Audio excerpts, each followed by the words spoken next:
alihi wa sahbihi ajma'in. Subhanaka la ilma lana illa ma 'allamtana innaka antal alimul hakim. Rabbi shrah li sadri wa yassir li amri wahlul 'uqdatam min lisani yafqahu qawli. Amma ba'd. Alhamdulillah ala nikmatil Islam, alhamdulillah ala nikmatil iman, wa kafa biha min ni'mah.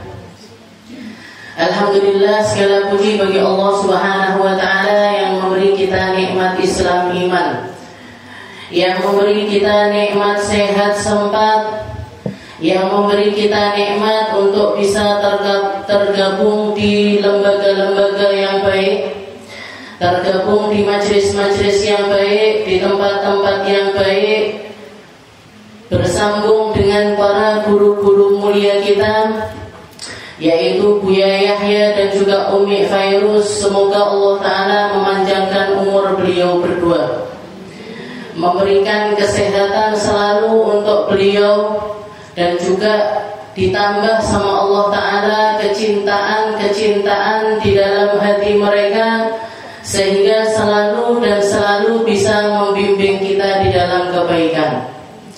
Salawat serta salam kita haturkan kepada baginda kita Nabi Muhammad sallallahu alaihi wasallam, manusia yang diutus oleh Allah Subhanahu wa taala untuk mengangkat harkat dan juga martabat manusia, untuk menjadikan manusia ini makhluk-makhluk yang bisa beribadah dengan sebenar-benarnya ibadah kepada Allah Subhanahu wa taala.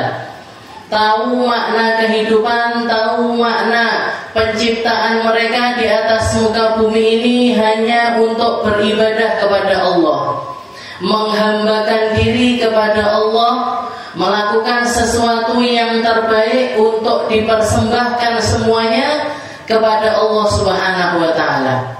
Dan Allah Ta'ala menjanjikan surga bagi setiap hamba yang beriman kepadanya, menjanjikan surga bagi orang-orang yang mau menghamba dengan sebenar-benarnya penghambaan, mengiming-imingi tempat kembali yang indah atas setiap kerja keras yang mereka lakukan.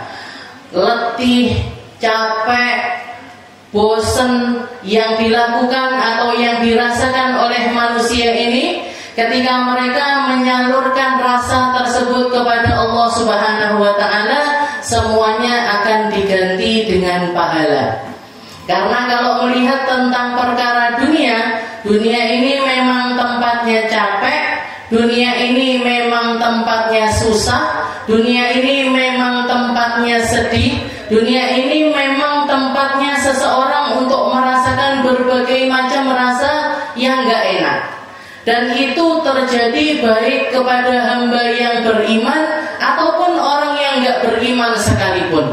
Semuanya sama-sama merasakan ketidakenakannya dunia. Tapi bedanya ketika seseorang itu beriman kepada Allah Ta'ala, ketika dia menyalurkan capeknya, sakitnya, sedihnya di jalan Allah Subhanahu wa ta'ala, semuanya akan diganti dengan pahala.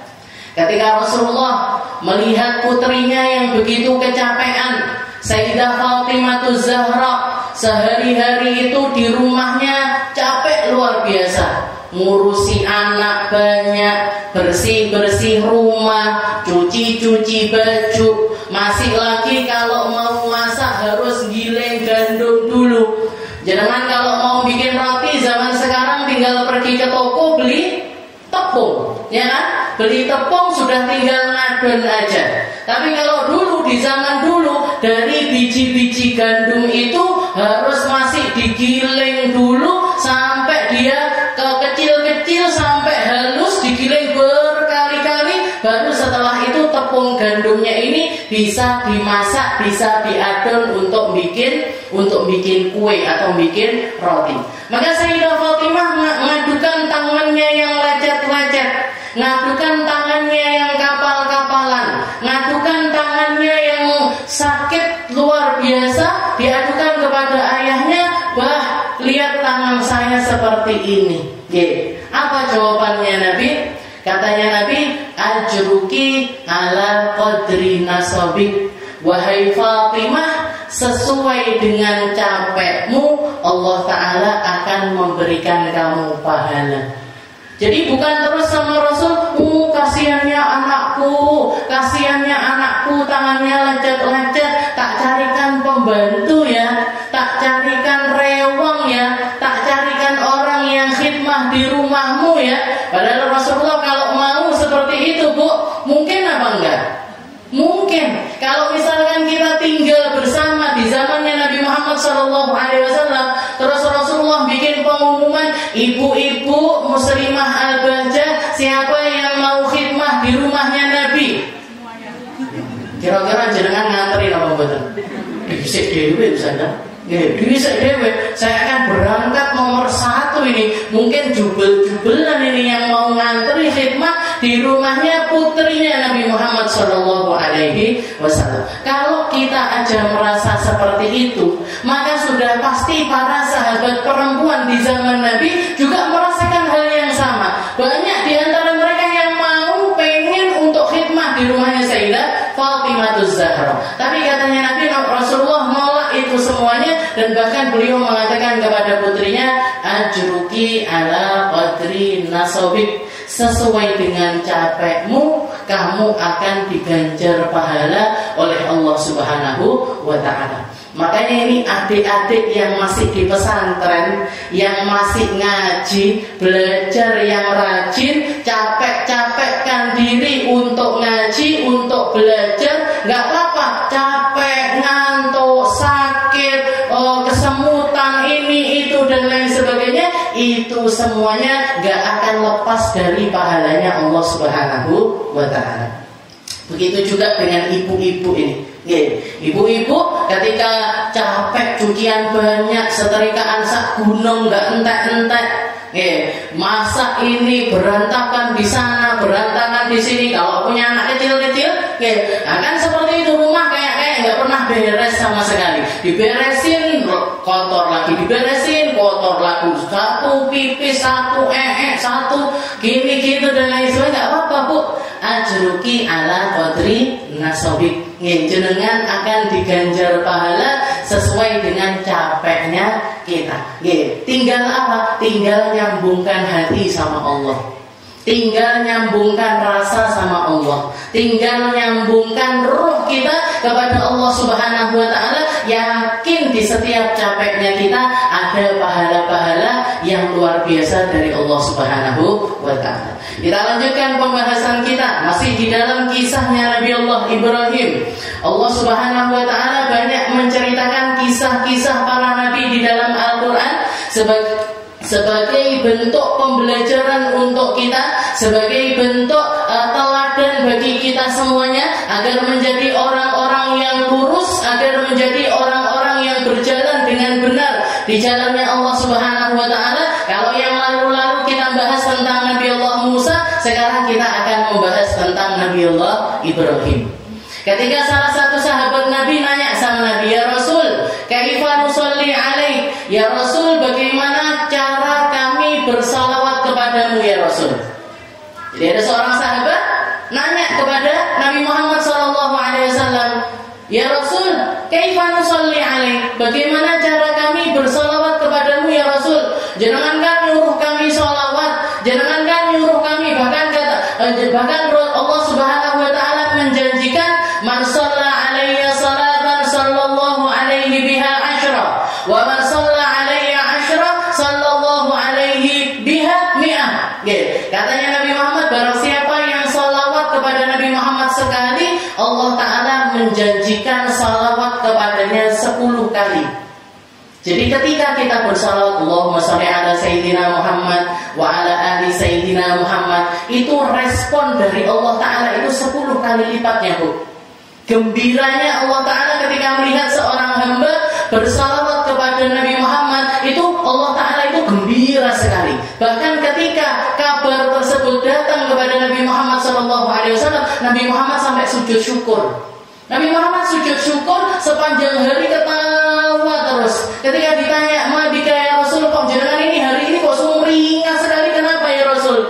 Katanya Nabi Muhammad, Allah Ta'ala janjikan ketika umatku ini bersalawat kepadaku sekali, dijawab sama Allah Ta'ala 10 kali.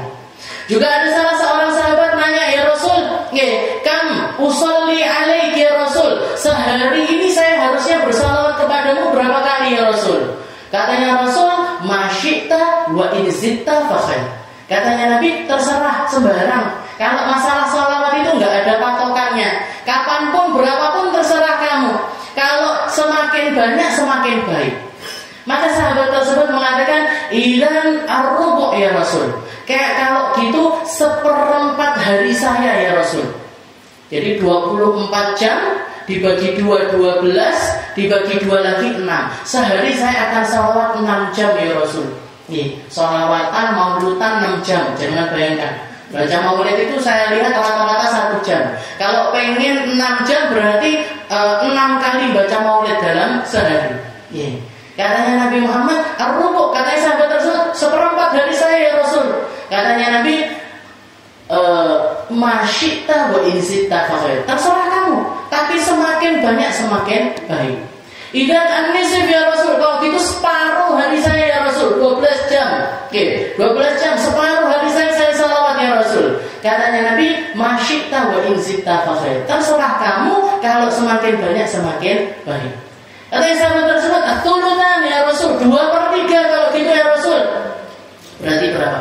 18 jam ya Rasul. Oke, 18 jam saya salawatan, gimana ya Rasul?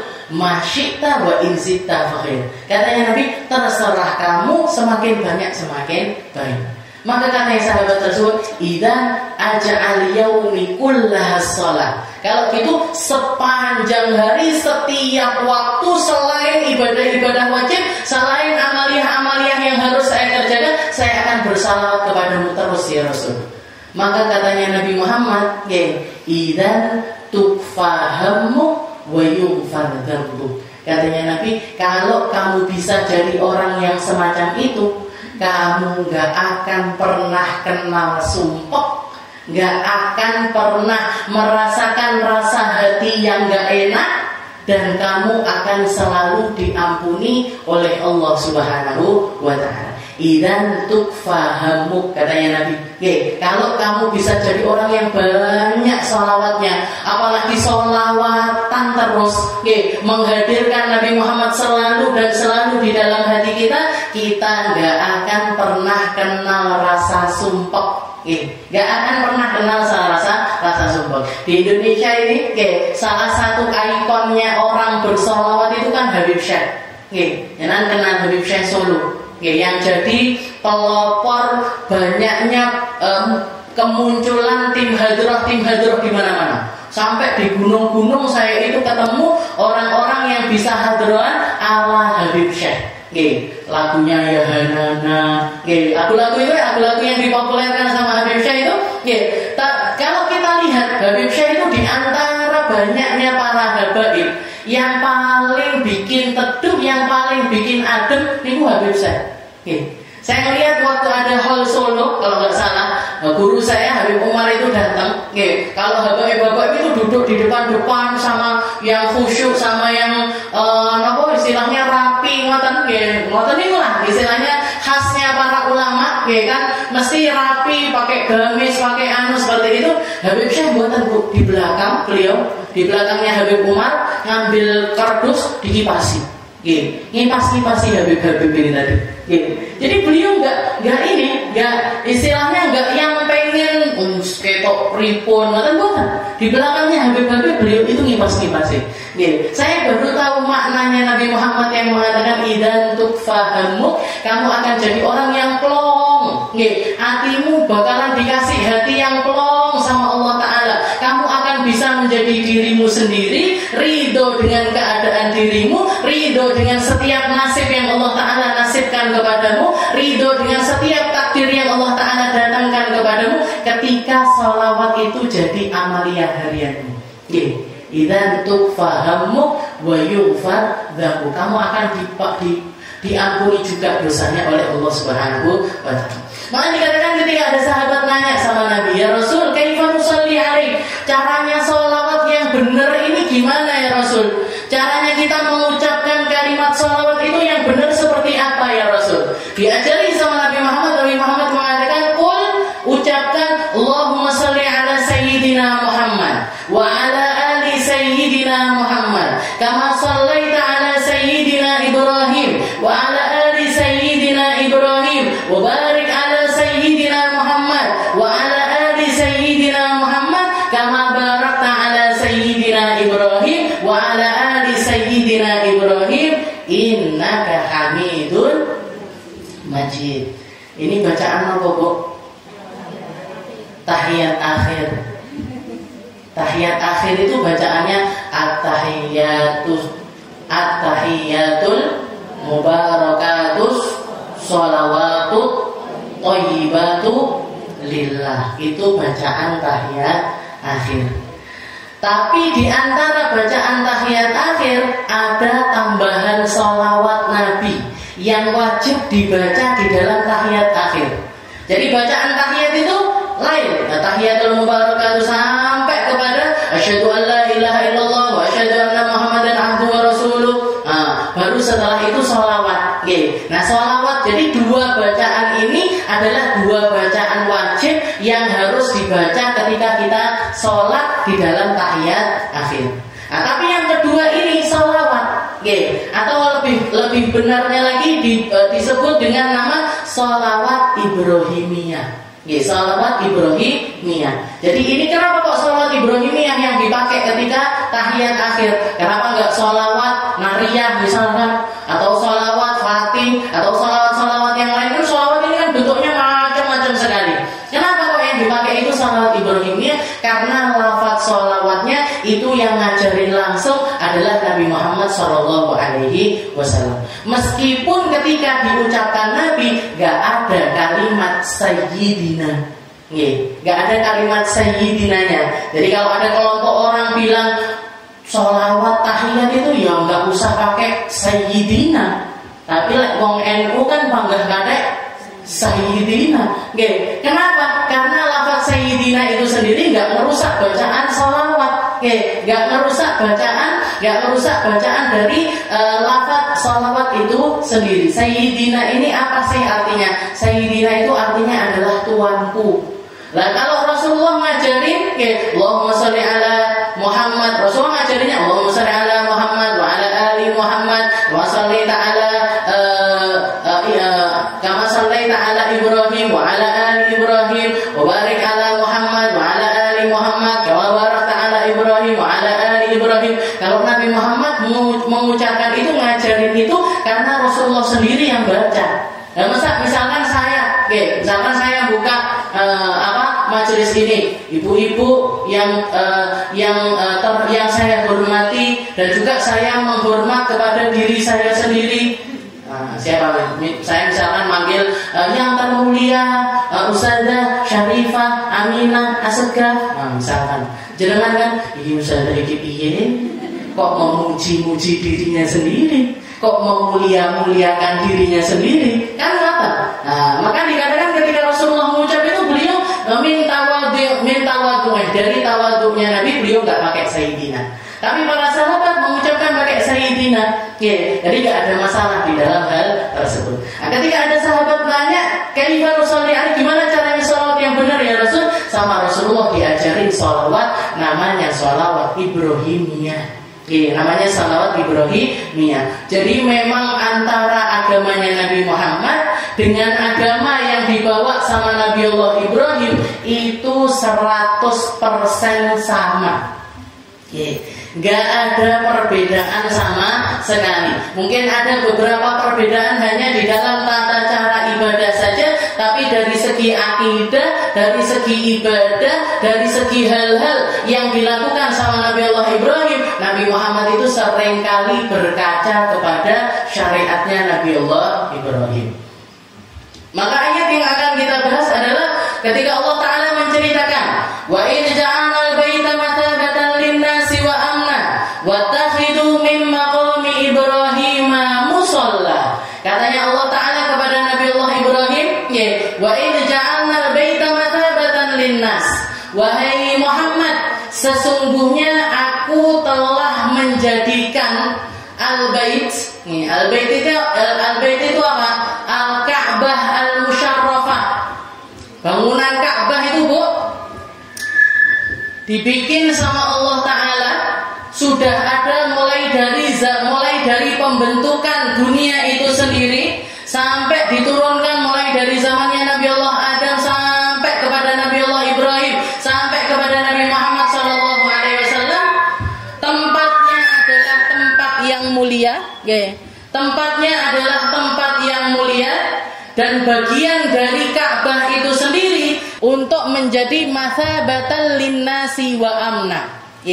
Apa itu mathabatan linnas?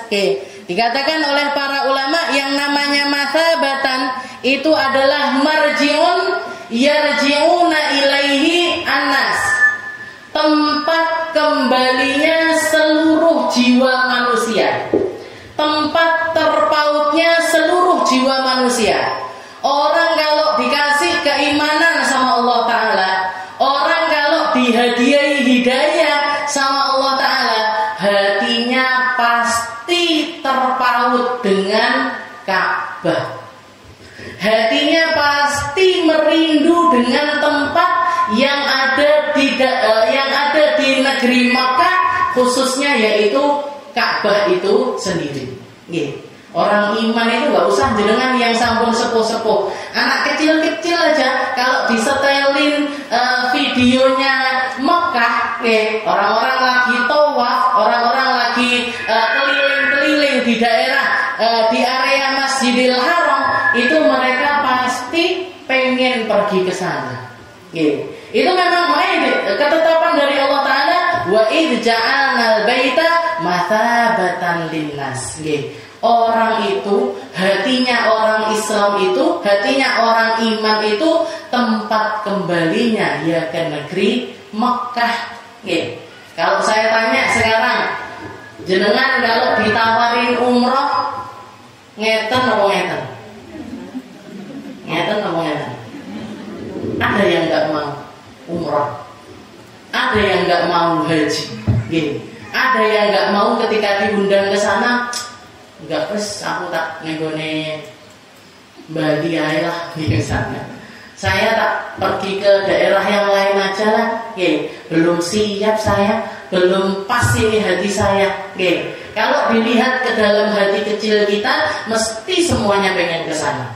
Bahkan yang sudah berkali-kali berangkat ke sana, yang sudah berkali-kali umroh atau yang sudah pernah haji, Pak, bukannya malah tambah mereda rasanya, tapi malah tambah kepengen balik lagi, pengen balik lagi, pengen balik lagi. Kenapa? Karena Allah Ta'ala memang menjadikan Ka'bah itu tempat yang seperti itu. Wa idh ja'alnal baita mathabatan linnas. Menjadi tempat subutnya hati, menjadi tempat tetapnya hati manusia. Di sana ada ketenangan, di sana ada naik levelnya iman, di sana ada ibadah-ibadah khusus yang gak akan bisa dilakukan kecuali di tempat tersebut. Ada ibadah, setiap ibadah itu kan bikin makamnya seseorang naik, bikin derajatnya seseorang itu naik. Dan khusus untuk Ka'bah, khusus untuk Mekah, itu ada ibadah-ibadah yang gak bisa dilakukan kecuali di sana.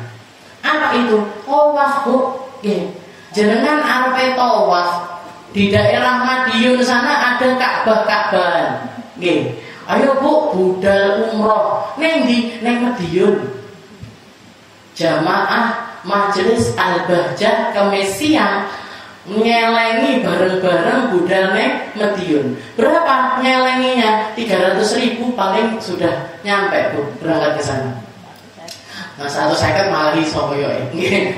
Habis itu di sana tawaf, sudah pakai berukut kayak orang-orang ihram gitu, yang bapak-bapak pakai kain ihram, yang ibu-ibu nutup aurat semuanya. Setelah itu muter setiap di tempat yang mirip kayak Hajar Aswad. Bismillah Allahu Akbar. Bismillahirrahmanirrahim, munyer. Bismillahirrahmanirrahim, munyer. Mulai wis umroh aku, tahallul barang. Sa'i tawaf, sa'i habis itu tahallul. Bisa dibilang umroh, Bu? Enggak bisa. Jadi ada ibadah-ibadah yang bahkan nggak bisa dilakukan kecuali di tempat tersebut. Bahkan di Madinah pun nggak bisa. Di tempat kedua paling suci, yang bahkan di situ ada tanah yang para ulama nggak ada khilaf bahwasanya tanah itu adalah tanah paling mulia yang diciptakan oleh Allah Subhanahu wa taala, yaitu mana? Yaitu tempat dikuburnya Rasulullah Shallallahu alaihi wasallam. Para ulama nggak ada perbedaan pendapat bahwasanya tempat itu adalah tempat paling mulia di seluruh alam semesta. Kenapa? Karena di dalamnya ada jasad mulianya Nabi Muhammad Shallallahu alaihi wasallam. Tapi yo pangganda iso tawaf ning gone Madinah. Gak bisa kita itu tawaf di Madinah, itu gak bisa. Tetap kalau tawaf tempatnya adalah di Mekah. Makanya kalau ibu-ibu takdir untuk haji, takdir untuk umroh, di sana perbanyak tawaf. Karena kalau ibadah yang lainnya jangan di Indonesia bisa, sholat jangan di sini bisa, di sana bisa. Baca Al-Quran jangan di sini bisa, di sana bisa. Semuanya ibadah-ibadah semuanya di sini bisa dilakukan, di sana bisa dilakukan. Tapi khusus untuk tawaf itu hanya bisa dilakukan di Mekah. Hanya bisa dilakukan di Mekah. Kalau sampai ada ulama bilang iso padha wae, gak kudu ning gone Mekah, ning Medion wis cukup. Nah, ini sudah pasti ulama apa namanya? Keblinger. Ulama su atau ulama yang nggak benar pastinya. Karena kalau yang namanya tawaf itu cuma ada di tempat tersebut. Yaitu wa idja'alna baita mathabatan lin-nasi wa amna. Tempat yang paling aman. Tempat pengamanannya hati, bukan aman dari segi sesuatu yang lainnya, dari segi sesuatu yang lainnya. Karena di mana tempat orang jahat itu tetap ada, di mana tempat itu orang nggak benar itu tetap ada. Meskipun di depan Ka'bah sekalipun, jangan gampang-gampangin di tempat tersebut. Tapi yang namanya amannya hati itu letaknya juga ada di Mekah. Amannya hati kita itu tempatnya ada di negeri Mekah. Wa ja'alna baita mathabatan lin-nas wa amna wa takhidu mim maqami Ibrahim musalla. Dan Allah Ta'ala mengatakan, wahai Muhammad, jadikan makamnya Ibrahim itu sebagai tempat sholat kamu. Wattakhidhu min maqami Ibrahim musalla. Jadikan makamnya Ibrahim sebagai tempat kamu untuk melaksanakan sholat, wahai Muhammad. Dan itu menjadi kesunahan yang sunnah dilakukan oleh semua orang.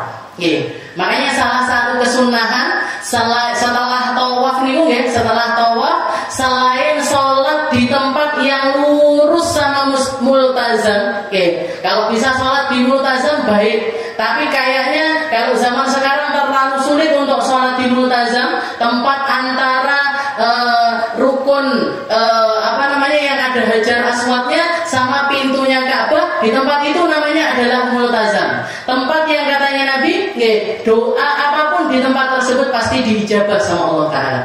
Kalau nggak bisa di multazam, maka tempat yang lurus sama multazam. Yang lurus sama multazam. Jadi masih di area tawaf tapi lurus sama multazam. Nah, tempat kedua setelah multazam yang sunnah untuk kita sholat juga di tempat tersebut adalah maqam Ibrahim. Tempat yang sekarang itu ada kotaknya. Kalau jenengan lihat ke dalamnya ada kayak tapak kaki, ada kayak tapak kaki. Nah, sholat di tempat tersebut atau sholat di tempat yang lurus sama tempat tersebut, itu namanya adalah maqam Ibrahim. Allah Ta'ala yang nyuruh, wattakhidhu min maqami Ibrahim musalla. Wahai Muhammad, jadikan maqam Ibrahim itu tempat kamu untuk melaksanakan sholat. Dikatakan dulu Sayyidina Umar bin Khattab, itu ketika melihat maqam Ibrahim atau bekas tapak kakinya Nabi Allah Ibrahim, yang dulu diriwayatkan ada dua kisah tentang maqam Ibrahim tersebut. Kisah yang pertama adalah ketika Nabi Allah Ibrahim bangun Ka'bah. Ketika beliau itu bangun Ka'bah, ketika bangunannya itu masih ke tempat yang beliau masih bisa menjangkaunya, beliau sama Nabi Allah Ismail ini bangun satu bata sampai keliling Ka'bah seluruhnya. Itu beliau bantu apapun, nggak pakai alat bantu apapun. Tapi ketika nyampe ke tempat yang beliau ini nggak bisa ngeranggen, beliau nggak bisa ngeranggen, Nabi Ismail ngambil batu yang agak besar, dinaiki sama Nabiullah Ibrahim. Nabi Ibrahim berdiri di atas batu tersebut untuk membangun, sedangkan Nabi Ismail yang ngambilkan batu, ngasihkan ke abahnya yang nata. Ngambil lagi, Nabi Ismail ngambil lagi, dikasihkan ke ayahnya, ditata. Nah, jadi tatakan pertama, alat bantu pertama yang dipakai sama Nabi Ibrahim untuk bangun Ka'bah, itulah yang jadi yang sampai kakinya Nabi Ibrahim itu ngecap di tempat tersebut, tempat itulah yang namanya Maqam Ibrahim. Jadi Maqam Ibrahim itu bukan makamnya Nabi Ibrahim, bukan, tapi bekas tapak kakinya Nabi Allah Ibrahim. Itu kisah yang pertama. Tapi kisah yang kedua dikatakan, ketika Nabi Ismail itu sudah dewasa, bahkan sudah menikah, beliau sudah menikah, sudah punya istri. Nabi Ibrahim itu pernah datang mengunjungi rumahnya Nabi Ismail, tapi Nabi Ismailnya lagi pergi. Jadi yang ada di rumah tersebut menantunya, istrinya Nabi Allah Ismail. Diketok pintunya, diketok pintu rumahnya, dibukain sama istrinya Nabi Ismail, tapi bukainnya itu sambil cemberut, metutut, nggak iso guyu pokoknya.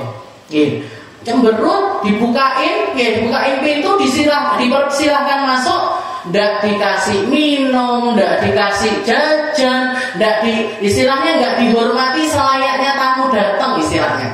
Bahkan ketika ditanya sama Nabi Ibrahim, kaifa zaujuk, gimana kabar suamimu, apa kabar kamu, yang keluar dari lisannya istrinya Nabi Ismail ini keluhan tok. Iya, mulai ratau gue duit, omah pokoknya kayak gini aja, pokoknya ngeluh segala macam dikeluhkan. Orangnya gini, wes nggak dikasih ini minum, nggak dikasih, yang didengerin semuanya keluhan-keluhan yang nggak enak. Maka Nabi Ibrahim mengatakan kepada perempuan tersebut ketika pamitan mau pulang, katakan kepada suamimu, ghayyir atabata babi, gantinan atabata babi. Atabah itu ngetanan, apa ngetanan ini? Pintu itu kan ada giniannya. Jegrekannya pintu itu gantinan. Ganti jegrekannya apa jegrekan? Selot. Pokoknya ini pula, jangan ngerti ini. Pokoknya jegrekannya pintu itu gantinan, wahai Ismail. Nah, setelah Nabi Ibrahim pergi, Nabi Ismail datang. Ketika datang beliau bilang, ini asyumu raihata abi. Saya nyium bau abah saya. Jadi Bu, salah satu tanda kenabian, salah satu tanda dari orang-orang yang dimuliakan sama Allah Ta'ala, mereka itu punya bau wangi yang khas.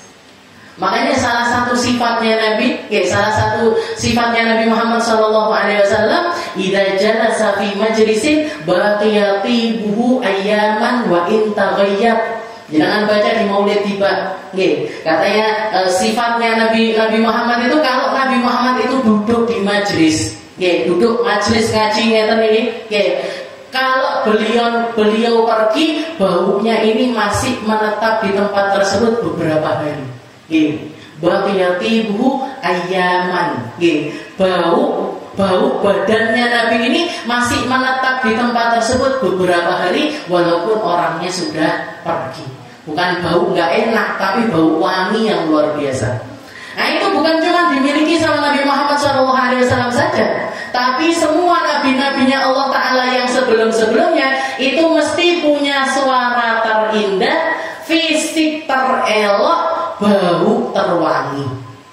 Jadi baunya para nabi itu wangi-wangi semuanya. Nah, Nabi Ibrahim juga seperti itu. Nah, dikatakan ketika Nabi Ismail itu masuk rumah, ini asyumu raihata abi. Saya nyium baunya abah saya, bau aroma khas para nabi yang dianugerahkan sama Allah Ta'ala kepada mereka. Maka si istrinya ini ketika ditanya seperti itu, kata istrinya, memang enek wong tuwek mengkek rene. ngomongnya nggak enak terus pokoknya. Oke. Jadi nyeritakan suaminya nggak enak, nyeritakan tentang tamunya juga nggak enak. Tadi ada bapak-bapak tua istilahnya seperti itu. Dan dia bilang dia ngirim salam kepada dirimu bahwasanya katanya laki-laki tersebut ghayyir atabatabati. Suruh kamu itu disuruh ganti jegrekan pintu rumahmu. Maka katanya Nabi Ismail, sesungguhnya yang tadi datang itu bapakku Nabi Ibrahim. Oke, yang datang tadi adalah bapakku Nabi Allah Ibrahim, dan dia berwasiat kepadaku dan dia mengirimkan salam kepadaku untuk aku berpisah dengan kamu. Maka silahkan kembali ke rumah orang tuamu, diantarkan pulang, dicerai sama Nabi Allah Ismail.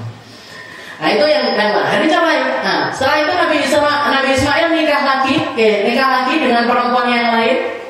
Nah, dengan perempuan yang lain, kejadiannya sama. Nabi Ismail lagi pergi, Nabi Ibrahim datang. Nabi Ibrahim datang, ketok-ketok pintu, dibukakan sama perempuan istri keduanya ini, buka sama mukanya cerah. Senyum, istilahnya dihormati dengan penghormatan yang benar, disuruh masuk, dicepat minum, disuguhi makanan ini itu dan lain sebagainya. Ketika ditanya tentang rumah tangganya, suami saya orang yang baik, akhlaknya baik, ibadahnya baik, ini. Pokoknya dipuji-puji suaminya. Dipuji-puji suaminya.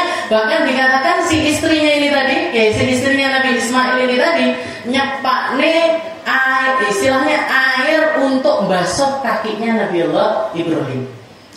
Nabi Ibrahim menolak dibasuh kakinya, tapi beliau mau ketika diambilkan satu batu, beliau itu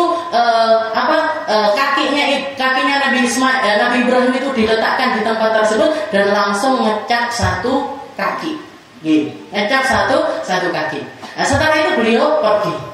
Ketika Nabi Ismail datang, diceritakan ini itu dan lain sebagainya. Tadi datang laki-laki tua yang bijaksana, ngomongnya enak, nasihati saya macam-macam, dan dia mengatakan kepadaku untuk sabit atabatababik, pertahankan jeglekan pintu rumahmu.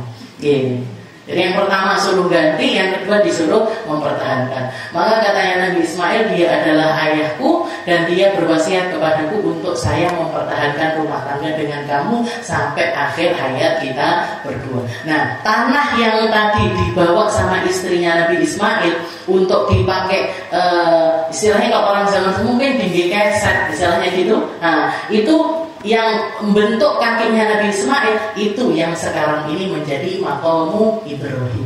Jadi ada dua pendapat. Ada yang dikatakan tempat pijakannya Nabi Ibrahim, ada yang mengatakan batu yang diberikan oleh istrinya Nabi Ismail sehingga napakkan. Dan memang kriterianya para nabi-nabinya Allah Ta'ala itu kalau kakinya itu nempel di satu tempat, di batu dengan niat untuk berpijak di situ, itu batunya langsung melunak dan berubah menjadi bentuk kakinya para nabi-nabi tersebut. Makanya ada bekas tapak kakinya Nabi Muhammad SAW. Nah, maqam Ibrahim itu adalah bekas tapak kakinya Nabi Allah Ibrahim. Nah, Allah Ta'ala mengatakan wattakhidu, asarnya para nabi ini ada barokahnya. Asarnya para rasul-rasulnya Allah Ta'ala itu membawa berkah. Maka Allah Ta'ala pengen Nabi Muhammad itu menandai tempat tersebut, sehingga Allah Ta'ala memerintahkan wattakhidu min maqami Ibrahim musalla. Dan dikatakan sebelum ayat ini turun,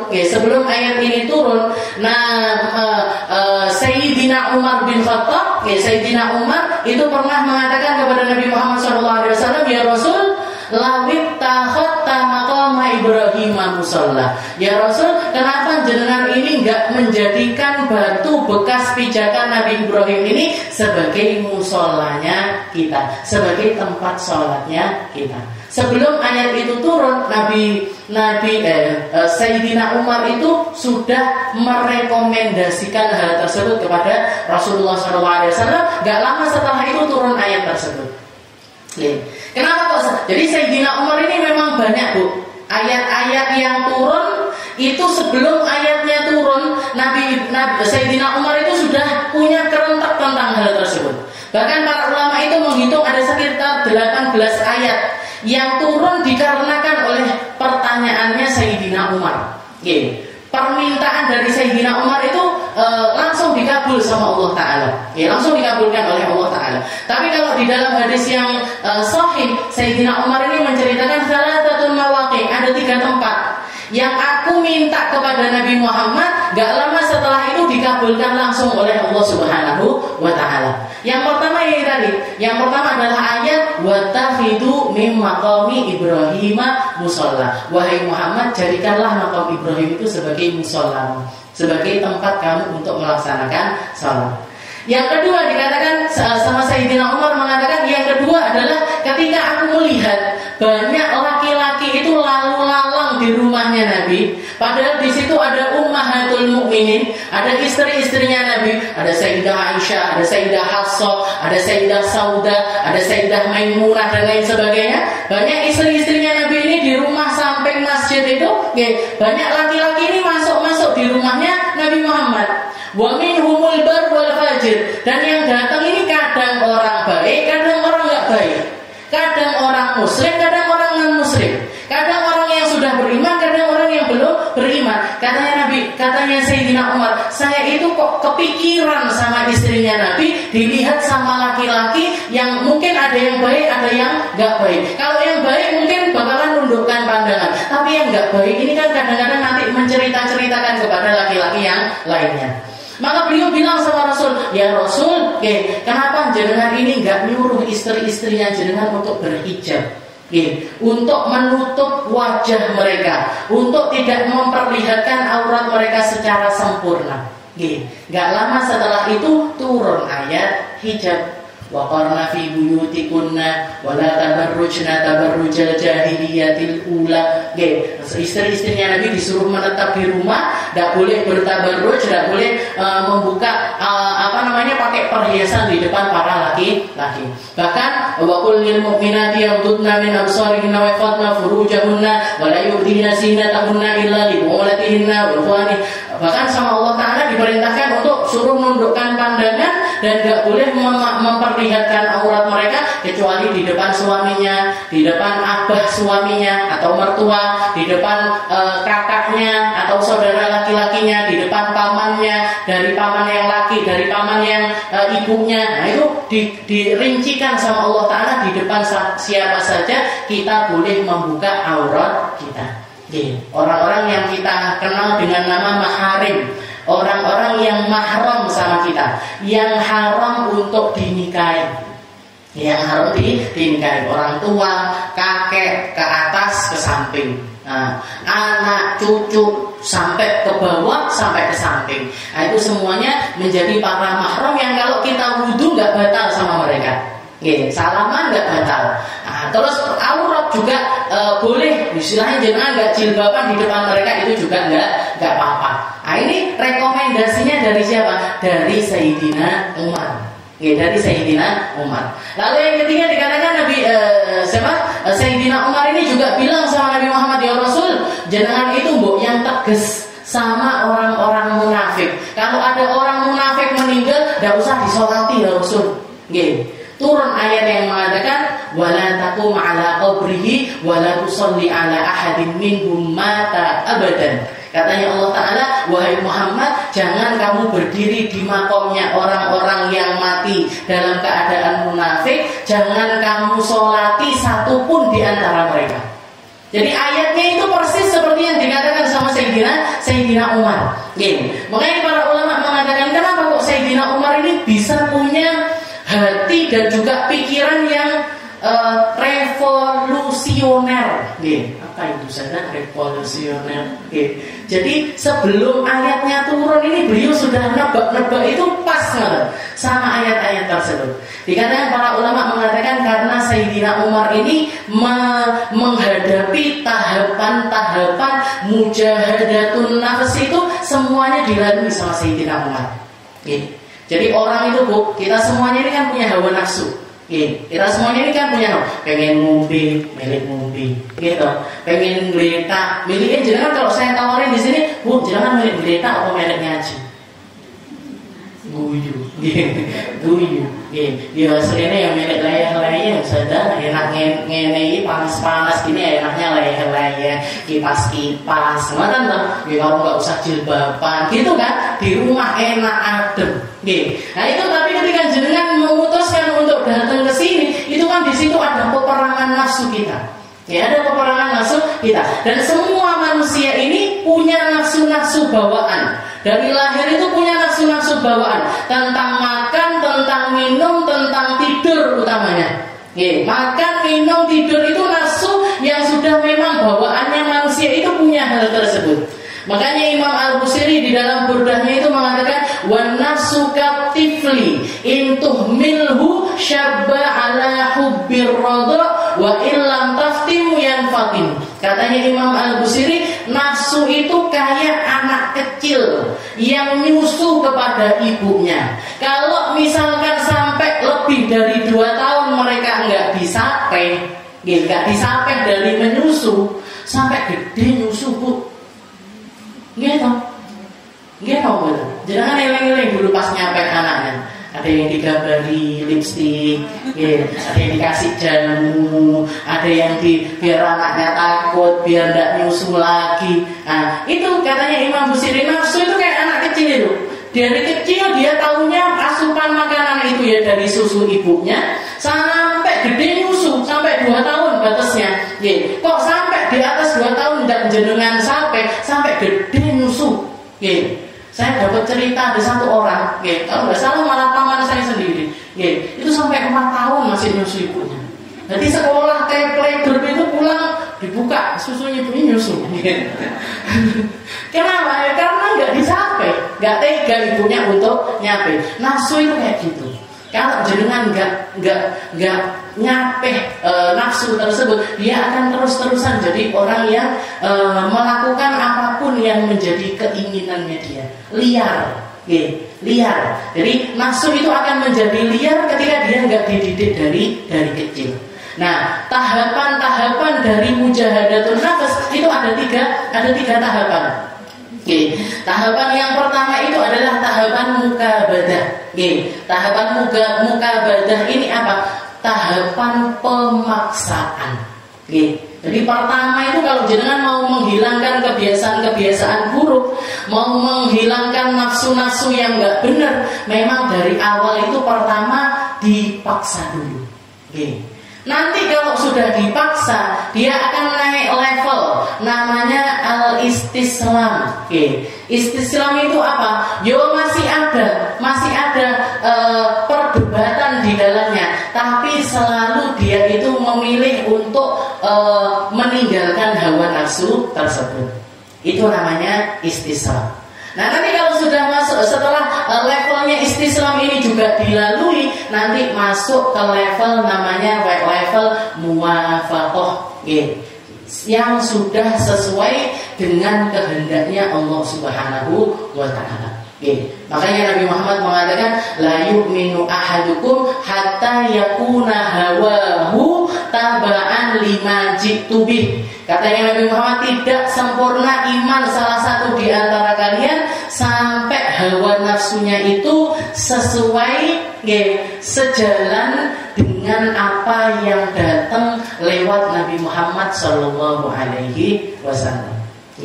Jadi gampangnya kalau jenengan mau bikin bayangan, itu kayak kita ngopeni hewan, kuda misalkan. Jenengan pengen naklukkan kuda, jenengan baru beli kuda atau baru ketemu kuda pertama kali, ujuk-ujuk langsung numpak, tahu-tahu langsung naik, nggak ada penjaganya, nggak ada pemiliknya. Kira-kira kudanya ngapain? Dia akan gerak-gerak, gimana caranya biar jenengan jatuh.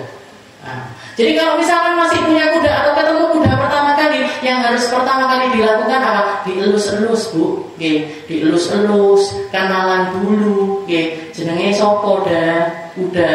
Namamu siapa? Oh, nama saya siapa misalkan. Beno misalkan. Nama saya Beno.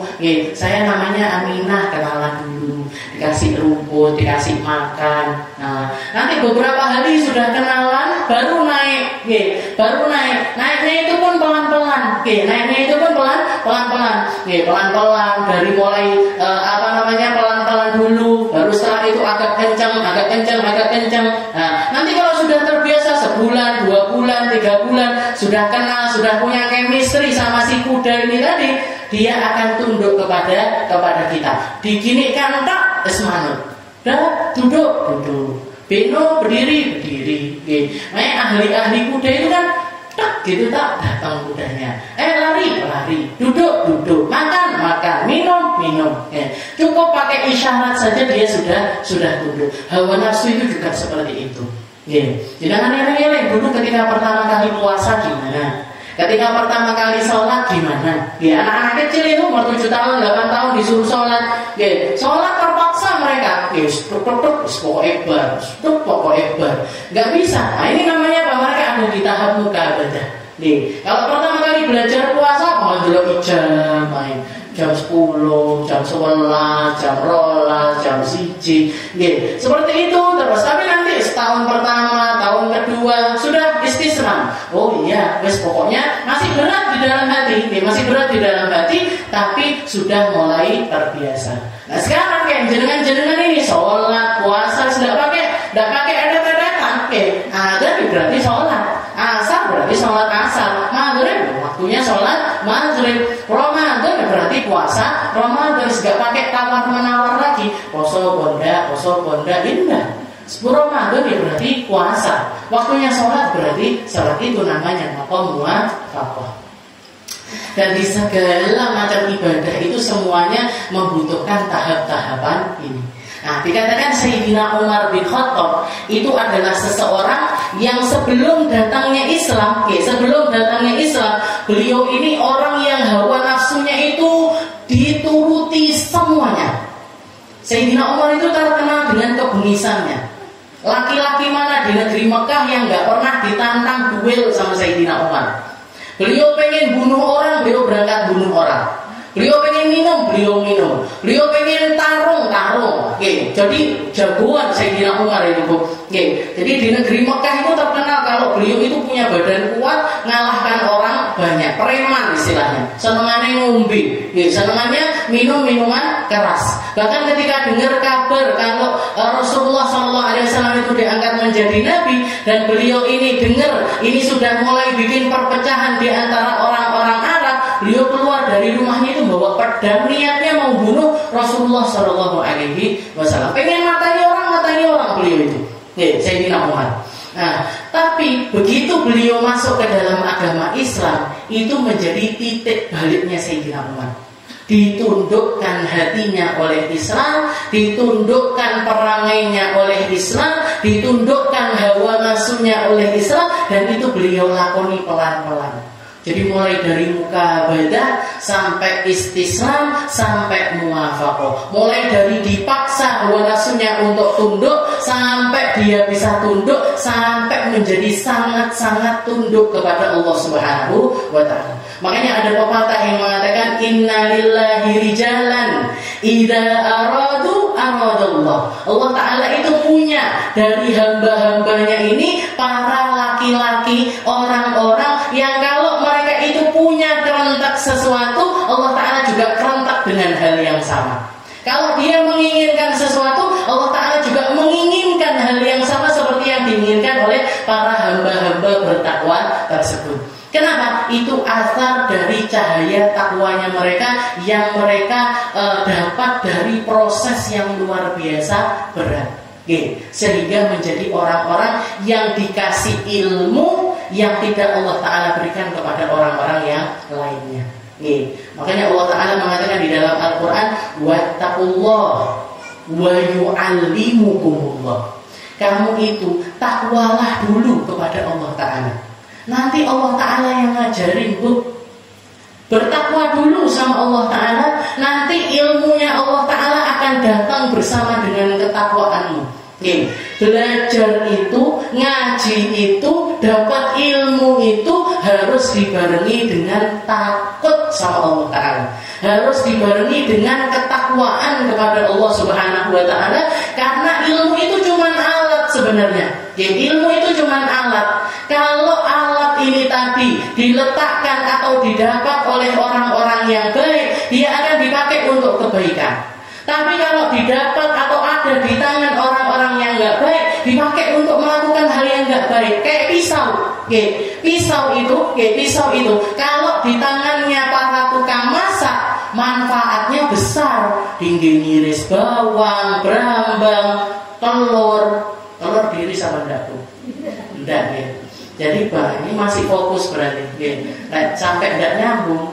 Telur yang diiris. Nah, berarti produk ngantuk nih bisa. Bawang, brambang, daging dan lain sebagainya. Gitu. Nah, kalau di tangannya para tukang masak jadi baik. Pisau itu jadi baik. Tapi kalau di tangannya perampok, di tangannya begal, di tangannya para pencuri, dipakai nyuri, dipakai bunuh orang, dipakai melakukan berbagai macam kejahatan. Bahkan yang baru rame dulu kemarin ini di Tulungagung ada perempuan dimutilasi, betul. Dengar jangan ceritanya. Tangannya dipotong, kakinya dipotong, badannya ditaruh di koper, kepalanya dibuang di sana, kakinya dibuang di sana. Nah, ini kan orang jahat luar biasa. Pakainya apa? Pakainya pisau. Makanya pisau itu kalau di tangan orang baik jadi baik, di tangan orang nggak baik juga jadi nggak baik. Ilmu itu juga seperti itu, Bu. Ilmu kalau nggak dibarengi dengan ketakwaan, dipakai menghalalkan sesuatu yang haram, dipakai untuk membenarkan sesuatu yang salah, dipakai beralasan dengan alasan-alasan yang sesuai dengan kehendak hawa nafsunya dia. Jadi ilmu itu orang baik, orang gak baik bisa mempelajarinya. Tapi nanti ilmunya Allah Ta'ala yang dikatakan wattaqullah wa yu'allimukumullah, bertakwalah kalian kepada Allah Ta'ala. Nanti Allah Ta'ala yang ngajarin kalian.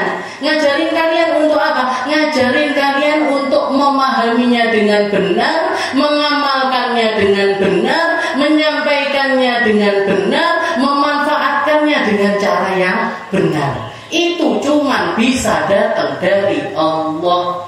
Dan awalnya bukan lewat belajar, tapi awalnya lewat bertakwa kepada Allah Subhanahu wa Ta'ala. Wattaqullah wa yu'allimukumullah. Takwa dulu. Makanya Nabi Muhammad sampai mewanti-wanti di akhir zaman itu, akhwafu ma'alaikum, yang paling aku takutkan menimpa kalian bukan cuma Dajjal. Tahu jenengan Dajjal? Dajjal ini fitnah terbesarnya umat yang bakalan datang nanti di akhir zaman. 40 hari tak dia nyebarkan fitnah, tapi hampir mayoritas orang jadi sesat. Mayoritas orang jadi sesat. Bisa menghidupkan orang yang mati, bisa menyembuhkan orang dari kebutaan dan lain sebagainya. Fitnahnya luar biasa besar. Tapi katanya Nabi Muhammad ada yang lebih menakutkan daripada Dajjal.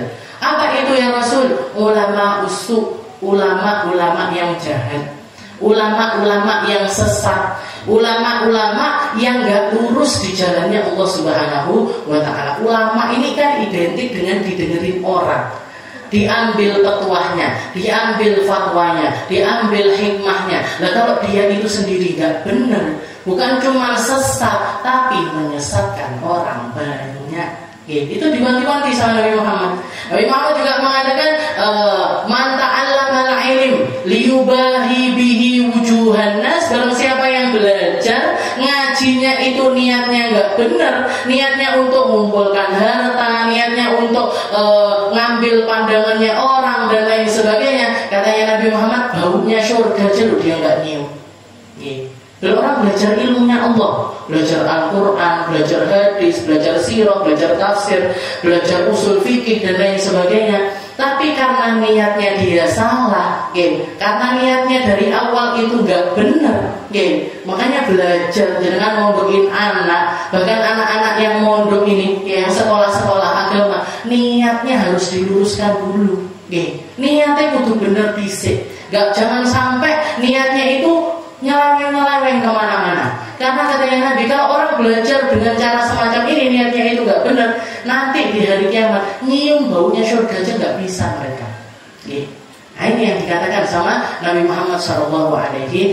Jadi ilmunya Allah Ta'ala, pemahaman kepada Allah yang benar, akidah yang benar, syariat yang benar, itu harus asal muasalnya dari ketakwaan kepada Allah Ta'ala. Ya Allah, saya mondokkan anak. Buat apa? Buat menggugurkan kewajiban saya sebagai orang tua yang gak bisa ngajari mereka ilmu-ilmu yang benar. Abah saya dulu ketika saya tanya, Bi, kenapa kok mondokin anaknya perempuan 3 semuanya kok 4 bahkan 4 semuanya kok dipondokin semuanya, ini kenapa Bi? Kata abah saya, ketika kalian umur kelas 4 SD, kelas 5 SD, mesti di antara kalian ini bakalan nemu yang namanya haid. Anak umur segitu kan biasanya datang haid. Istilahnya keluar darah yang menunjukkan kalau mereka ini sudah balik. Katanya abah saya, sedangkan Abi nggak punya ilmunya haid. Abi nggak ngerti hukumnya haid itu gimana, yang mana haid, yang mana istihadah, yang mana nifas, itu Abi nggak bisa, nggak punya ilmu tentang tersebut. Maka Abi serahkan kepada orang-orang yang bisa ngajarin kalian ilmu-ilmu tersebut. Abi ini nggak bisa ngajarin, tak kasih ke orang-orang yang bisa ngajarkan tentang hal tersebut. Abi ini tinggal bayar SPP, tinggal menjalani kewajiban orang tua dengan benar. Menjalani kewajiban orang tua yang dengan benar, apa yang jadi hak-haknya sekolah, apa yang jadi hak-haknya guru, apa yang diomongkan sama anak-anak ini. Tapi tinggal menjalankan hal yang tersebut, tentang ilmunya tak pasrahkan kepada orang-orang yang ngerti. Nah, sesimpel itu niatnya beliau. Sesimpel itu niatnya beliau, dikasih keberkahan ilmu sama Allah Ta'ala, dikasih keberkahan segala macam dari Allah Subhanahu wa Ta'ala. Jadi apa, saya nggak punya pikiran Abi mau mondokin anak kok jadi ustadzah, nggak ada. Bahkan ketika saya tanya, Bi kalau lulus pondok itu nanti jadi apa ya? Ya nggak tahu Abi, yang di depan ada toko, kamu jadi pedagang aja. Dulu saya keluar pondok itu pertama jualan Bu. Bahkan saya pernah jualan obeng. Ada satu orang bilang, Pak sekolah atuh-atuh sampai ke Hadrumut, tiba-tiba nyampe rumah jualan obeng. Jualan obeng, saya jualan online itu dulu. Jadi proses istilahnya nggak ada muluk-muluk pengen jadi ustazah, pengen jadi orang yang dikenal orang, dihormati dan lain sebagainya, bukan ada. Pokoknya niatnya bismillah, mondok anak ben entuk ilmu, biar jadi anak yang solihah, biar jadi anak yang benar, biar jadi orang yang kenal sama Allah, kenal sama Rasulullah Sallallahu Alaihi Wasallam. Selebihnya itu adalah bonus dari Allah Subhanahu wa Ta'ala. Wattaqullah wa yu'allimukumullah. Jadi Sayyidina Umar ini orang yang berproses di dalam ketakwaannya, sehingga dapat futuh, sehingga dapat bukanya ilmu yang langsung diajarin sama Allah Subhanahu wa Ta'ala. Makanya banyak kejadian-kejadian sebelum ayat Al-Quran turun, Sayyidina Umar sudah punya kerentak tentang hal tersebut. Wa ij'alna baita mathabatan lin-nasi wa amna wattakhidhu min maqami Ibrahim musalla wa ahidna ila Ibrahim an tahhira baitiya lit-ta'ifina wal-'akifina war-ruk'is sujud. Wallahu a'lam bis-shawab. Insyaallah kita lanjutkan di pertemuan yang selanjutnya.